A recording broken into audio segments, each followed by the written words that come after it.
Hello everyone, welcome to PhD Jobs and Admissions. This is Ankita Sood and students University of Allahabad के PhD entrance exam के लिए आज हम लोग research methodology के सबसे ज़्यादा इंपॉर्टेंट क्वेश्चंस को डिस्कस करने वाले हैं। ये यूनिवर्सिटी ऑफ इलाहाबाद के लिए क्विक रिवीजन सीरीज पार्ट 2 में आप लोगों के लिए लेकर आई हूँ।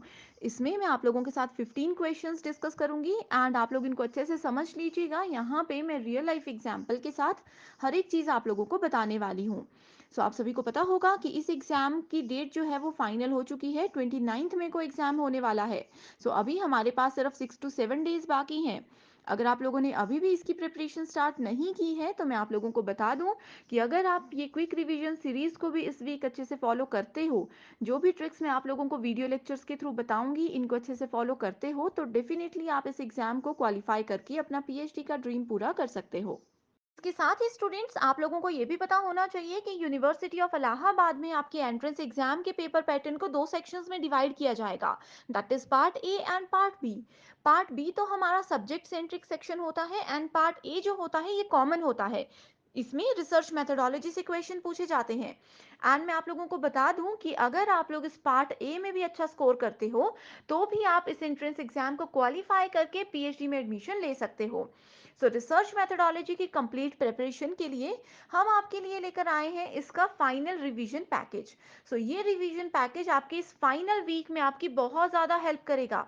ये बिल्कुल एग्जाम ओरिएंटेड पैकेज हम लोगों ने आपके लिए बनाया है सो दैट आप लोग अच्छे से तैयारी कर सको। इसमें हम आपको देते हैं फुल सिलेबस शॉर्ट नोट्स। ये शॉर्ट नोट्स को हमने रियल लाइफ एग्जाम्पल के साथ रिलेट करके भी प्रेजेंट किया है ताकि आप लोग चीज़ों को अच्छे से समझ भी सको एंड एग्जामिनेशन टाइम पे उनको इजीली रिकॉल भी कर सको। साथ ही हम आपको देते हैं फुल सिलेबस मॉक टेस्ट, यानी कि रिसर्च मेथोडोलॉजी के जितने भी टॉपिक्स हैं सभी पे हम आपको सेपरेट मॉक टेस्ट प्रोवाइड कराते हैं। साथ ही हम आपको देते हैं 1500 प्लस एमसीक्यू सीरीज। ये रिवीजन में आपकी बहुत ज़्यादा हेल्प करेगी। इन 1500 एमसीक्यू सीरीज में हमने most important, most repeated and most expected questions को कवर किया है। एंड इसके साथ ही हमारे प्रीवियस बैच के जो स्टूडेंट्स हैं उनका हमें ये फीडबैक आया है कि हमारे इसी कंटेंट से एग्जाम में as it is 30 to 40% questions पूछे गए थे एंड उसी के बेसिस पे उन लोगों का एग्जाम क्वालिफाई हुआ है एंड आज वो अपना पीएचडी का ड्रीम पूरा कर रहे हैं। इस कंप्लीट कोर्स की फी है सिर्फ और सिर्फ 599। इसको ज्वाइन करने के लिए आप लोग स्क्रीन पर दिए गए नंबर पर व्हाट्सएप के थ्रू कॉन्टैक्ट कर सकते हो एंड साथ ही हमारा व्हाट्सएप ग्रुप भी ज्वाइन कर सकते हो। तो चलिए शुरू करते हैं। तो आज का हमारा पहला क्वेश्चन है, from the following list of statements identify the set which has negative implications for research ethics. तो सबसे पहले टॉपिक जो है वो रिसर्च एथिक है एंड यहाँ पे नेगेटिव इम्प्लीकेशन पूछा गया है कि जो अनुसंधान की नैतिकताएं हैं उसमें नेगेटिव इम्प्लीकेशन कौन कौन सी स्टेटमेंट्स डालती हैं वो हमें सेलेक्ट करना है।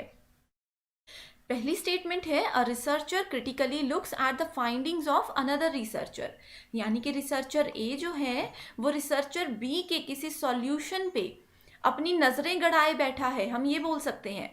ठीक है कि उन्होंने जो सॉल्यूशन दिया है हम इसको एज इट इज़ यूज़ करना चाहते हैं। दूसरी स्टेटमेंट बोलती है, related studies are cited without proper reference. दूसरी ये बोलती है कि पर्सन ए जो है इस सॉल्यूशन को यूज कर सकता है विदाउट यूजिंग रेफरेंस, यानी कि वो नाम नहीं देगा, ये नहीं बोलेगा अपनी थीसिस में कि ये सॉल्यूशन पर्सन बी ने ढूंढा है। ठीक है, तो क्या ये एक नेगेटिव इम्प्लीकेशन होता है हमारे रिसर्च एथिक्स से रिलेटेड। नेक्स्ट है, research findings are made the basis for policy making. Research की जो भी फाइंडिंग्स होती है ये पॉलिसी मेकिंग के बेसिस पे होती है।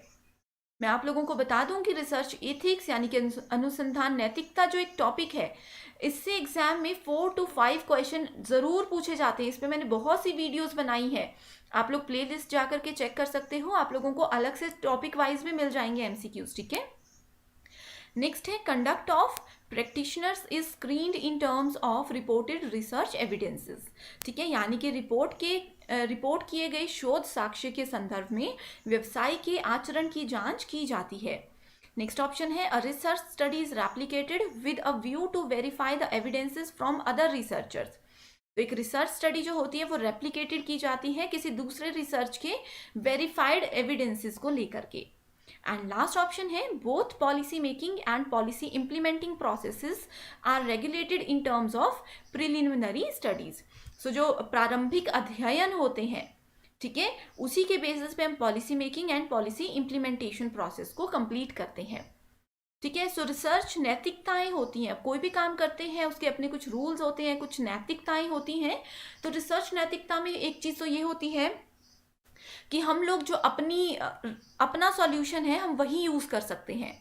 ठीक है, अब आप लोग मान लीजिए दो लोग हैं, पर्सन बी ने किसी प्रॉब्लम का सॉल्यूशन ढूंढा, पर्सन ए उसको यूज करना चाहे तो कर सकता है, लेकिन उनको वहां पे प्रॉपर रेफरेंस देना होगा कि ये सॉल्यूशन मैंने नहीं ढूंढा है, ये सॉल्यूशन पर्सन बी ने ढूंढा है, एंड ऐसे से पूरा उनको क्रेडिट देना होता है। ठीक है, सो नेगेटिव इम्प्लीकेशन में यहाँ पे पहला ऑप्शन तो है ऑप्शन नंबर 2। यहाँ पे पूछा है विदाउट प्रॉपर रेफरेंस, तो विदाउट प्रॉपर रेफरेंस हम लोग कभी भी किसी की फाइंडिंग्स को यूज नहीं कर सकते, हम लोगों पे केस भी हो सकता है। ठीक है, सो एक तो आ गया ऑप्शन नंबर 2। तो सबसे पहले देखते हैं, यहाँ पे ऑप्शन नंबर 2 नहीं है, इस ऑप्शन को हम एलिमिनेट कर देंगे। नेक्स्ट आता है हमारे पास ऑप्शन नंबर 4, जिसमें बोला गया है conduct of practitioners is screened in terms of reported research evidences. So option number 2 के साथ ऑप्शन नंबर 4 भी है, तो ये ऑप्शन भी गलत हो जाएगा। नेक्स्ट ऑप्शन जो है वो है option number 6, that is both policy making and policy implementing process जो होती हैं, ये दोनों चीजें हम प्रारंभिक अध्ययनों की बेसिस पे ही इनको यूज करते हैं। सो राइट आंसर है हमारे पास option number 3, that is 2, 4 and 6। Next question है डिडक्टिव रीजनिंग से related. So deductive reasoning helps in research reporting, यानी कि जो अनुसंधान है उसकी रिपोर्टिंग में डिडक्टिव रीजनिंग हेल्प करता है। Formulation of hypothesis, data analysis and tools preparation. So deductive reasoning क्या होता है, सबसे पहले मैं आपको ये बताती हूँ। सो ये एक लॉजिकल अप्रोच होता है जहां पे हम प्रोग्रेस करते हैं जनरल से स्पेसिफिक पे, जनरल से हम जाते हैं स्पेसिफिक पे। मैं आप लोगों को बार बार बता चुकी हूं कि डिडक्ट करने का मतलब होता है किसी चीज को रिमूव करना, किसी चीज को कम करना। ठीक है, इसका मतलब है कि टॉप डाउन अप्रोच है, हम अपर लेवल से लोअर लेवल पे जाते हैं तो डिडक्टिव रीजनिंग यूज होती है। तो इससे जितने भी क्वेश्चंस बन सकते थे वो मैंने आपको बता दिए हैं। तो बेसिकली डिडक्टिव रीजनिंग हमें हेल्प किस में करता है, ये हमें हेल्प करता है हाइपोथेसिस यानी कि परिकल्पना, यानी कि जो हम अनुमान लगाते हैं, हम जो किसी चीज को गेस करते हैं, उस चीज की फॉर्मुलेशन में ये हमें हेल्प करता है। ठीक है, नेक्स्ट क्वेश्चन है in which of the following method the existing knowledge is use to draw the conclusion. तो वो कौन सा मेथड है जहां पे हमारे पास कुछ नॉलेज है, मान लीजिए हमारे पास एक प्रॉब्लम है, इसका एग्जैक्ट सॉल्यूशन तो अभी नहीं है, लेकिन कैसे उसका सॉल्यूशन ढूंढना है उसका हमें 60% आइडिया है, लेट्स से। ठीक है, सो एग्जिस्टिंग नॉलेज हमारे पास है, तो किस तरह से हम उसका कंक्लूजन निकालेंगे, कौन सा मेथड हम यूज करेंगे, inductive reasoning, deductive reasoning, survey method या फिर पॉजिटिविस्टिक मेथड। ठीक है, सो मौजूदा ज्ञान से रिलेटेड क्वेश्चन है। सो यहाँ पे राइट आंसर है हमारे पास option number 2, that is deductive reasoning method. So यहाँ पे साथ साथ ही डिडक्टिव के मैंने 2 मेथड्स बता दिए, 2 क्वेश्चंस बता दिए, एंड इन दोनों क्वेश्चंस की हेल्प से मैंने जो भी आपको बताया है, इसके अलावा एक भी क्वेश्चन एक्स्ट्रा नहीं आ सकता, सिर्फ इतना सा ही है डिडक्टिव रीजनिंग में। ठीक है, सो आप लोगों को पता होना चाहिए कि deductive reasoning is that it aims at developing a theory. ठीक है, सॉरी थोड़ा सा कंफ्यूजन हो गया है, इंडक्टिव रीजनिंग जो होती है ये थ्योरी बिल्डिंग पे फोकस करती है। ठीक है, एंड जो डिडक्टिव रीजनिंग होती है ये टेस्ट करती है एग्जिस्टिंग थ्योरी को, ये टेस्ट करती है एग्जिस्टिंग थ्योरी को। तो यहां पे वही था कि हमारे पास जो एग्जिस्टिंग नॉलेज है उसको टेस्ट करना है कि उसको यूज करके हम अपने कंक्लूजन तक पहुंच सकते हैं या नहीं पहुंच सकते हैं, तो वहां पे होगा deductive reasoning use. Next question है लॉन्गिट्यूडनल स्टडीज। सो अनुदैर्ध्य अध्ययन का प्रकार कौन सा होता है। पहला ऑप्शन है हिस्टोरिकल स्टडीज, डेवलपमेंटल स्टडीज, सर्वे स्टडीज या फिर फिलोसफिकल स्टडीज। सो लॉन्गिट्यूडनल स्टडी सबसे पहले आप लोगों को पता होनी चाहिए। सो in a longitudinal study, researchers repeatedly examine the same individuals to detect any changes that might occur over a period of time.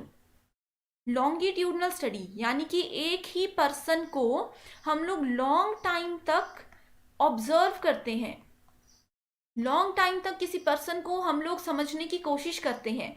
जैसे मान लीजिए कि मैं आप लोगों को ऑब्जर्व करती हूँ, क्लास में स्टूडेंट आ गए, ठीक है, पहले दिन मैंने किसी पर्सन को ऑब्जर्व किया कि नहीं ये तो बहुत शरारती है, ये पढ़ने में बिल्कुल डफर है, ठीक है, 1 वीक के बाद मे बी कोई और चेंजेस हो, 1 मंथ के बाद मे बी कोई और चेंजेस हो, पॉजिटिव चेंजेस भी हो सकते हैं, नेगेटिव चेंजेस भी हो सकते हैं। तो लॉन्गिट्यूडनल स्टडी होती है जो कि बहुत लॉन्ग टाइम तक चलती है, किसी पर्सन को बहुत ज़्यादा टाइम तक जब उसको मतलब ऑब्जर्व करते हैं कि उसमें क्या चेंजेस आ रहे हैं समय के साथ साथ, ठीक है। Longitudinal studies are a type of correlational research. ये है कोरिलेशनल रिसर्च का एक टाइप।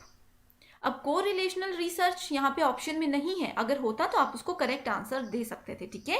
इसमें क्या होता है, रिसर्चर ऑब्जर्व करते हैं एंड डेटा कलेक्ट करते हैं डिफरेंट वेरिएबल्स के बेसिस पे। सो अब मैंने आप लोगों को बताया कि एक पर्सन को ऑब्जर्व करेंगे बहुत समय तक, तो वो एक पॉजिटिव वे में भी उसमें चेंजेस आ सकते हैं, नेगेटिव वे में भी चेंजेस आ सकते हैं, तो हम उसके डेवलपमेंट को देख रहे हैं, ठीक है। सो लॉन्गिट्यूडनल स्टडी जो है वो डेवलपमेंट स्टडीज के लिए यूज होती है, यानी कि विकासात्मक अध्ययन। नेक्स्ट है phenomenological research is a qualitative research, quantitative research, trend research या फिर डिस्क्रिप्टिव रिसर्च, ठीक है। तो सबसे पहले आप लोगों को पता होना चाहिए फिनोमिनोलॉजिकल रिसर्च क्या होता है। सो ये होता है एक qualitative research. This is a type of qualitative research approach that seeks to understand and describe the universal essence of a phenomenon. एक किसी पर्टिकुलर चीज पे पूरा यूनिवर्स क्या सोचता है, पूरे यूनिवर्स का उस पे क्या कहना है, ये चीजें हमें बताता है फिनोमिनोलॉजिकल रिसर्च, ठीक है। The approach investigates the everyday experience of human beings while suspending the researcher's assumptions about the phenomena. So ये हमेशा क्वालिटी पे फोकस करता है, नॉट क्वांटिटी पे। नेक्स्ट क्वेश्चन है, if we select sample units in just a hit and miss fashion, this method of sampling is called. Hit and miss, ठीक है, direct मैंने बताया है कि जहां पे भी हिट एंड मिस टाइप का कुछ सैंपल हो तो वो कौन सा सैम्पलिंग होता है, कन्वीनियंस और accidental, purposive, stratified, proportionate sampling, ठीक है। तो सबसे पहले सैम्पलिंग में जो है स्ट्रेटिफाइड सैम्पलिंग की बात करें तो ये हमारा स्ट्राटा यूज करते हैं, एक पॉपुलेशन को डिफरेंट सेक्शंस में डिवाइड करते हैं जिसको कि स्ट्राटा बोला जाता है। पर्पसिव सैम्पलिंग का एक प्रॉपर पर्पस होता है, ठीक है, उद्देश्य लेकर के हम चलते हैं, शुरू करेंगे वहां से लेकर के एंड तक एक ही उद्देश्य होगा। नेक्स्ट है कन्वीनियंस एंड एक्सीडेंटल सैम्पलिंग, इन दोनों का एक ही चीज है, ठीक है। It is a selection of a sample of participants from the population based on how convenient and readily available that group of participant. एक ग्रुप है पार्टिसिपेंट्स का जिसमें कि 10 लोग हैं, तो वो कितने कन्वीनियंट है हमारी रिसर्च में हमें हेल्प करने में, उनकी कन्वीनियंस देखी जाती है, सुविधा देखी जाती है, ठीक है। कन्वीनियंस सैम्पलिंग में हम लोग क्या करते हैं, रिसर्चर जो है वो अपने कन्वीनियंस भी देखता है कि हमें इनके साथ काम करने में इजी होगा, एंड इसके साथ ही जो हमारे पॉपुलेशन होती है, जो सैंपल ग्रुप होता है, वो भी अपना कन्वीनियंस देखते हैं। तो राइट आंसर है ऑप्शन नंबर 1। तो हिट एंड मिस हमेशा कन्वीनियंस और एक्सीडेंटल सैम्पलिंग में ही होता है। नेक्स्ट ऑप्शन है, if the other researchers material is used without acknowledgement is called. ये मैंने आप लोगों को प्रीवियस क्वेश्चन में भी बताया था रिसर्च एथिक्स में कि हम किसी पर्सन का जो मटेरियल है या जो भी उनकी फाइंडिंग्स है उसको उनके एक्नॉलेजमेंट के बिना, उनकी जानकारी के बिना यूज नहीं कर सकते, ठीक है। सो इस चीज को लिए एक पर्टिकुलर टर्म क्रिएट की गई है, उसको क्या बोला जाता है, एक्नॉलेजमेंट, फुटनोट, इंडेक्स या प्लेगरिज्म। इंग्लिश में शायद आपको नहीं पता होगा, अगर कई स्टूडेंट्स ऐसे हैं जिनको आइडिया नहीं लग पा रहा कि क्या आंसर होगा, वो लोग इस तरह के क्वेश्चन की हिंदी एक्सप्लेनेशन देख लीजिएगा, तो यहाँ से आप लोगों को साहित्यिक चोरी सामने नजर आ जाएगा कि यही आंसर हो सकता है, ऑप्शन नंबर 4 साहित्यिक चोरी यानी कि प्लेगरिज्म। नेक्स्ट है बिब्लियोग्राफी यानी कि ग्रंथ सूची, इसका मेन मीनिंग क्या है, footnote, quotations, list of referenced books, research papers etcetera, या फिर किसी पर्सन की बायोग्राफी यानी कि जीवनी। सो बिब्लियोग्राफी जो है हर एक रिसर्च का एक मेन हिस्सा होता है, बहुत इंपॉर्टेंट चीज होती है, ठीक है। सो बिब्लियोग्राफी में हम बताते हैं कि हमने अपनी रिसर्च में कौन कौन सी बुक्स को यूज़ किया है, किस किस रिसर्चर के रिसर्च पेपर्स को यूज़ किया है, किस किस की हमने हेल्प ली है। तो राइट आंसर है ऑप्शन नंबर 3। सो बिब्लियोग्राफी के बिना कोई भी रिसर्च पेपर एक्सेप्टेबल नहीं होता है। नेक्स्ट क्वेश्चन है, research based on experiment and observation is called. कोई रिसर्च जिसमें हम एक्सपेरिमेंट भी करते हैं एंड ऑब्जर्व भी करते हैं, clinical research, experimental research, laboratory research या फिर एम्पेरिकल रिसर्च। तो इसका राइट आंसर होगा हमारे पास option number 4, that is empirical research. तो ये बहुत इंपॉर्टेंट है। अब इसको याद रखने का एक ट्रिक बताती हूँ। एम्पायर क्या होता है? आप लोग बहुत सारे गेम्स देखते होंगे, सभी गेम्स में एम्पायर होते हैं। एम्पायर क्या करता है? ऑब्जर्व करते हैं प्लेयर्स को, ठीक है, किसके बेसिस पे? अपने एक्सपीरियंस के बेसिस पे। ये एक बहुत एक्सपीरियंस पर्सन होते हैं जो कि किसी दूसरे प्लेयर को ऑब्जर्व करते हैं। ये डिफरेंट एक्सपेरिमेंट भी कर सकते हैं, ठीक है, डिफरेंट डिफरेंट तरह से वो देख सकते हैं। तो जहाँ पे भी ऑब्जर्वेशन, एक्सपीरियंस एंड एक्सपेरिमेंट की बात की जाएगी तो वहाँ पे एम्पेरिकल रिसर्च यूज होगा, यानी कि अनुभवजन्य अनुसंधान यूज होगा। नेक्स्ट क्वेश्चन है, the research related to abstract idea और concept is known as. Abstract idea यानी कि अमूर्त विचारों या फिर अवधारणाओं से रिलेटेड जो भी रिसर्च होगी उसको क्या बोला जाता है? Empirical, conceptual, qualitative and quantitative. So इसका आंसर है option number 2, that is conceptual research. ठीक है। सो कॉन्सेप्चुअल रिसर्च क्या होता है? इसके नाम से ही पता चल रहा है कि किसी कॉन्सेप्ट से रिलेटेड है, ठीक है। It is relate to abstract concept and idea. Basic था यहाँ पे एब्स्ट्रैक्ट आइडिया या कॉन्सेप्ट। कॉन्सेप्ट आ गया मतलब कॉन्सेप्चुअल रिसर्च, ठीक है। ये प्रैक्टिकल एनवायरमेंट यहाँ पे नहीं होता है बिल्कुल भी। नेक्स्ट क्वेश्चन है, systematic step by step procedure which follows logical process of reasoning is. तो एक सिस्टमैटिक स्टेप बाय स्टेप कौन सा यहाँ पे प्रोसीजर है? एक्सपेरिमेंट, ऑब्जर्वेशन, डिडक्शन या फिर scientific method. So right answer होगा option number 4, that is scientific method यानी कि वैज्ञानिक विधि। सो प्रिंसिपल और प्रोसीजर यूज किए जाते हैं। अब साइंस में जो भी एक्सपेरिमेंट होते हैं ना, वो स्टेप बाय स्टेप प्रोसेस होता है, उसको फॉलो करना ही होता है। तो ये प्रिंसिपल और प्रोसीजर को फॉलो करता है, जिसमें कि हम collection of data, observation, experiment, formulation of testing and hypothesis भी यूज करते हैं। नेक्स्ट क्वेश्चन है, out of the following which is consider to be plagiarism. So statements में से प्लेगरिज्म क्या है, यानी कि साहित्यिक चोरी किसको माना जाएगा? अगर आपने प्रीवियस क्वेश्चंस देखे हैं तो आप इसका आंसर फटाफट से देख सकते हो। Reproducing in your paper a chart contained with authors work, ठीक है, यानी कि अपने पेपर में किसी ऑथर के काम का एक चार्ट बना देना। Using the exact words of the author, किसी ऑथर के एग्जैक्ट वर्ड को यूज करना। नेक्स्ट है, using information from the author's work that is regarded as common knowledge in the discipline, यानी कि किसी दूसरे ऑथर के वर्क से कुछ बेसिक सी इंफॉर्मेशन को निकालना एंड आगे उस पर खुद काम करना, थोड़ा आइडिया वहां से लेना, रिसर्च खुद करना। नेक्स्ट है, using information that the author has collected by his independent research, किसी ऐसे ऑथर के डेटा को यूज करना जो कि उसने खुद से रिसर्च की थी। तो एग्जाम में पूछा है कि प्लेगरिज्म कौन सा नहीं होता है। सो बहुत बार क्वेश्चन क्यों गलत होते हैं? क्योंकि हम लोग इस तरह की नॉट टर्म्स पे फोकस नहीं करते। अब ये 3 टर्म्स जो हैं, ये 3 है प्लेगरिज्म वाली टर्म्स। अगर हम ये तीनों को यूज करते हैं तो हम साहित्यिक चोर माने जाएंगे, लेकिन ऑप्शन नंबर 3 जो है ये नॉट की कैटेगरी में आता है। तो राइट आंसर होगा ऑप्शन नंबर 3। नेक्स्ट क्वेश्चन बहुत इंपॉर्टेंट है, accepting null hypothesis when it is false.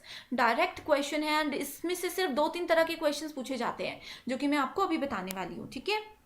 So null hypothesis में हमारे पास 2 टाइप्स होते हैं, type 1 error and type 2 error. एक की डेफिनेशन, इन दोनों को पहले ही बता देती हूँ कि ये गलत है, ठीक है। एक की डेफिनेशन एज इट इज दी गई है कि अगर कोई नल हाइपोथेसिस है, हमने उसको एक्सेप्ट कर लिया जबकि वो गलत था, किसी गलत बात को अगर हम लोग एक्सेप्ट कर लेते हैं तो वो क्या होगा? टाइप 2 या टाइप 1, ठीक है। तो वो होता है हमारे पास type 2 error. So type 1 error क्या होता है? टाइप 1 एरर होता है अगर एक इन्वेस्टिगेटर रिजेक्ट कर देता है ऐसे हाइपोथेसिस को जो कि राइट था, यानी कि सही बात को हमने गलत साबित कर दिया, हमने गलत उसको मान लिया, वो होता है टाइप 1 एरर। ठीक है, सो इनके दूसरे नाम भी होते हैं जो कि ऑप्शन में कई बार पूछे जा सकते हैं। टाइप 1 एरर को बोलते हैं हम लोग फॉल्स पॉजिटिव, यानी कि जो हाइपोथेसिस है वो गलत था लेकिन फिर भी उसको एक्सेप्ट कर लिया गया।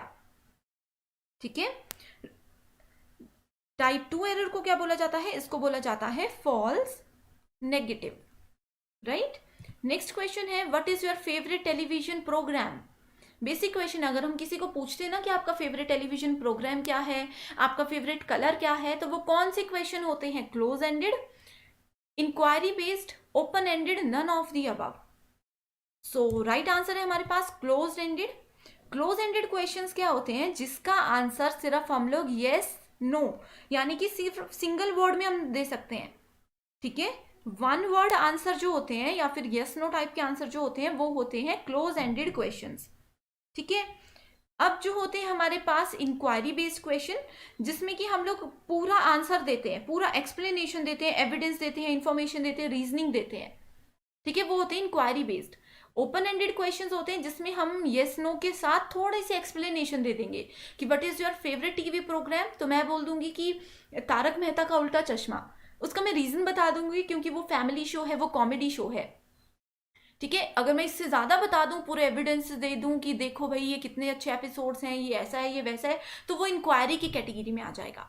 ठीक है, नेक्स्ट क्वेश्चन है which of the following is not related to qualitative research. So कौन सा क्वालिटेटिव रिसर्च मेथड नहीं है, thematic analysis, individual study, proximity analysis या फिर survey method. So right answer है option number 4, that is survey method. ठीक है, तो ये क्वालिटेटिव में नहीं है, बाकी तीनों चीजें जो है वो क्वालिटेटिव की कैटेगरी में आती हैं। तो ये है हमारे आज के 15 प्रैक्टिस क्वेश्चन जो कि श्योर क्वेश्चंस हैं। ठीक है, अब मैं आपको 3 एक्सरसाइज क्वेश्चन देने वाली हूँ जिनके आंसर आप लोग कमेंट करके बताओगे, एंड आई नो, मुझे गारंटी है कि आपको इनके आंसर आते हैं। नहीं आते हैं तो चाहे गूगल पे सर्च करो, कुछ भी करो, लेकिन आई वांट आंसर्स। ठीक है, इससे क्या होगा, गूगल पे सर्च करने को क्यों बोल रही हूँ, आप लोगों का थोड़ा नॉलेज बढ़ेगा, आप लोगों को पता लगेगा। हो सकता है एज इट इज यही क्वेश्चन एग्जाम में आ जाए तो आप लोग बोलोगे कि यस मैम आपने हमें कहा था कि गूगल पे जाके सर्च करो, तो हमें इससे हेल्प हो गई। ठीक है, so what is a framework for action research. Action research का रूपरेखा क्या है, फ्लेक्सिबल होता है, डक्टाइल होता है, हार्ड होता है या सिंपल होता है।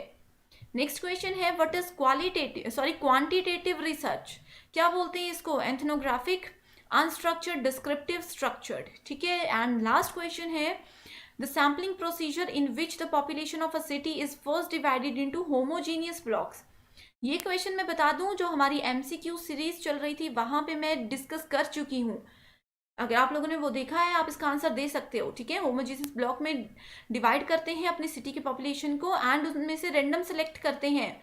उसको क्या बोलेंगे, probability sampling, simple random, stratified या फिर क्लस्टर सैम्पलिंग। इसका आंसर आई नो आप सभी को आता है, मुझे तो गारंटी है, बाकी आप लोगों का पता नहीं। ठीक है, सो आज के लिए सिर्फ इतना ही। आई होप ये वीडियो आप लोगों को अच्छी लगी है, आप लोगों को बहुत ज़्यादा हेल्पफुल रही होगी। सो इसी तरह की वीडियो के लिए हमारे चैनल पे बने रहिए। So thank you so much for watching this video and I wish you all the very best.